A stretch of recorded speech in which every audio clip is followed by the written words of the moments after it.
Long shot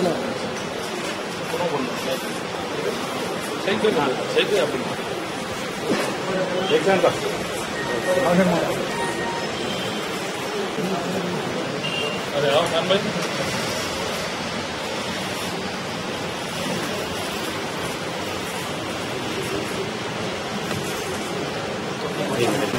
रहमतुहु व सल्ली अला रसूलिल करीम नहीं है।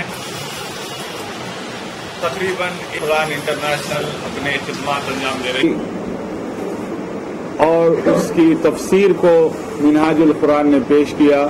बड़े बड़े उलमाए इकराम के तफासिर को मद्देनजर रखते हुए उससे हासिल करते हुए अल्लामा डॉक्टर ताहिर कादरी ने खुद एक तफसीर बयान फरमाई और इसके अलावा अहादीस का लिए बहुत सारे अहदेदारों को मुंतखब किया गया पर तशरीफ लाए थे।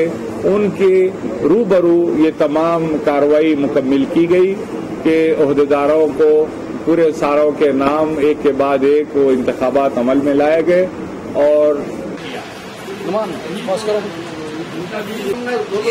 ये जो कमेटी आप देख रहे हैं ये मुत्तहिदा कमेटी है, अलग अलग कमेटियां नहीं है कोई भी आंध्र प्रदेश के अंदर। ये मुत्तहिदा कमेटी है। जो साहब हकीम सेठ साहब का नाम आया वो भी उस कमेटी में मौजूद नहीं थे।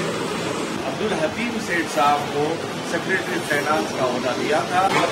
आप अपनी तरफ से बोलिए। नहीं मैं क्या बोल सकता हूँ, मिनहाज का मौक़िफ़ जानना चाह रहा हूँ। आप अब पूछ रहे हैं इस वास्ते आप ही दे देंगे।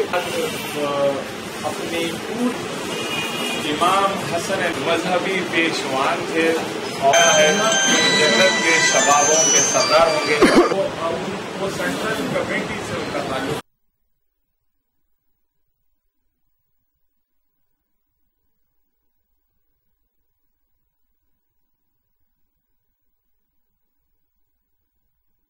आपसे अभी अर्ज किया कि मिनहाजुल कुरान इंटरनेशनल के दस्तूर के तहत इस इंतखाबात अमल में आए गए।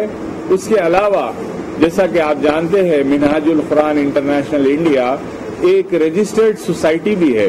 तो जो हमारी हिंदुस्तान की जो सोसाइटी रजिस्ट्रेशन एक्ट है उनके क़वानीन को भी मद्देनजर रखते हुए ये इंतखाबात अमल में लाए गए और इन अहदेदारों को मुंतखब किया गया पर तशरीफ लाए थे। उनके रूबरू ये तमाम कार्रवाई मुकम्मिल की गई कि अहदेदारों को पूरे सारों के नाम एक के बाद एक वो इंतखाबात अमल में लाए गए और